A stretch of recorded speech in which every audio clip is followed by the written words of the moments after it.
and do not make individual effort to study and explore its essence or promote those of its values that are compatible with the current time and age.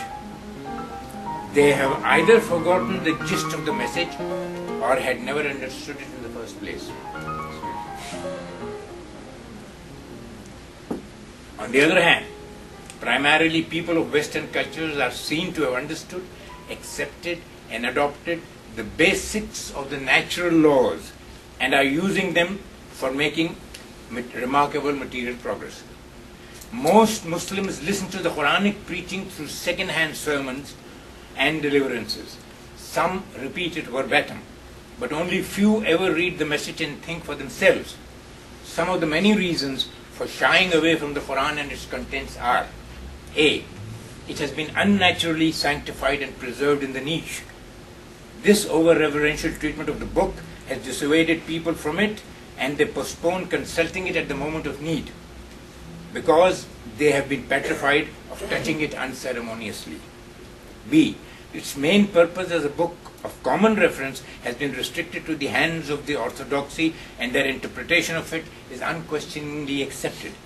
Its explanation is supposed to be their sacred duty alone. C. The orthodox, in their own ignorance or fear, promote more awe than reason, thereby distorting the actual and real purpose of the book. D.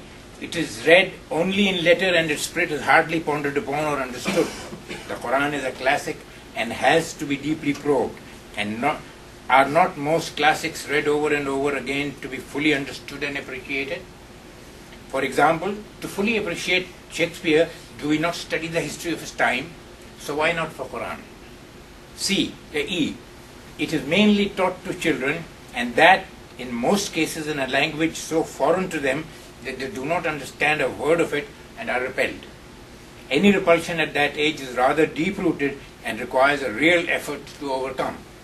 This naturally builds a resistance to return to it. F. Since it has never been popularized as a book of knowledge, only half-baked translations of it are available.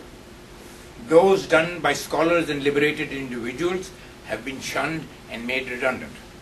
All this is because the hegemony of the mullah reigns supreme, and it is not in his interest to educate the ignorant masses, perhaps because his own short sight holds him back. G. Last but not the least, the book, if ever consulted, is mostly done for its legal framework pronouncements alone, and those too applied only in letter. Their spirit of philosophy is hardly perceived or accepted. Little or no thought is given to the conditions pertaining over 1400 years ago, and the dictates of these laws are thought to be applicable in totality in the present. The Quran's philosophy and its human psychology, which are far deeper, more elaborate and perhaps more relevant, are hardly ever probed, debated or propagated. The whole foregone scenario of the mishandling and misunderstanding of the book has come about over centuries of inattention and disregard for liberated intellectual inquiry. This was inbred in the Muslim psyche by vested interests of close-minded propagators of status quo, those who took up the guardianship of the religion, some of who led the ignorant through their own ignorance, others by politicizing and exploiting the message to suit their fancy. Remove these shortcomings from this history of Quran, and the relevance of the book, not only for the 20th century, but for all times, will become clear. Consider it as a classic presented in an admirably rich language, and indeed it will be treated as another landmark of human thought. Remember, classics are for all time, and so will be the Quran. The Quran, if seen in rational terms, takes on a completely new meaning, and the whole narration becomes the invaluable insight of a genius.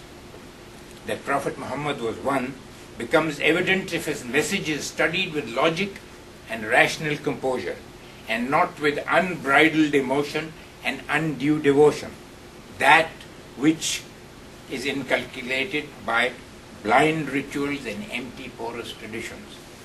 For unrestrained and uncontrolled reverence in the form of an overcautious and awe-inspiring approach to the Quran and the personality of its presenter leads to undue restriction on the flow of balanced thought and the questions that arise therefrom. On the other hand, judging it on hearsay or drawing room pseudo-intellectuality is no less reprehensible. Rationality, which is the order of the day, demands that the book be approached from a new and liberated angle, that which is in keeping with the dictates of the present time and age. Keeping the message shackled in 1,000-year-old chains and restricting its use has rusted it beyond recognition.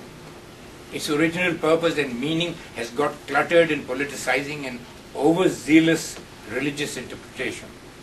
There is no need to change or alter the message or any part thereof, as that would constitute intellectual dishonesty and unpardonable distortion. The only thing needed is to explore its meaning from a different angle and a balanced, coherent approach in consonance with the times. The Quran, therefore, is a guidance for anyone who wishes to study the workings of nature, of man and his surroundings, and the understanding of the laws of cause and effect as deciphered by the Prophet. Once the working of these laws is fathomed, the nature of nature itself becomes comprehensible, for nature is the originator of all systems and laws that govern everything, even itself. It may be said that God's alone is the perfect system, and systematic perfection leads to godliness. Besides all of the above, the relevance of the Quran has its support in the fact that A. If the Quran is the basis of faith of over 1.3 billion Muslims of the world, it surely must have some relevance. B. If the Quran is a classic, then it must make an impression on man and his education, and so it surely must have relevance. C. If the Quran can be motivational of its followers to lay down their lives for it and its preachings, would it not have relevance? If the Quran can keep this august gathering and so many others besides engrossed in debating and analyzing it, the book must have some relevance. There would be many more arguments that can be presented in this context, but the above should suffice to establish the point. It has been a tradition of mine to close with a verse of Ghalib, who is one of the most metaphorical poet-philosophers of Urdu language. If you can detect the metaphor in the verse in relation to the Quran, you may be on the road to the key to the metaphors of the Quran itself. For Ghalib says, Nazara kya harif ho us barq husn ka, joshe bahar jalve ko jiske naqab hai. To translate it, what spectacle can claim rivalry of that ray of beauteous glow whose effulgence is veiled by the spring's exuberant show? Thank you.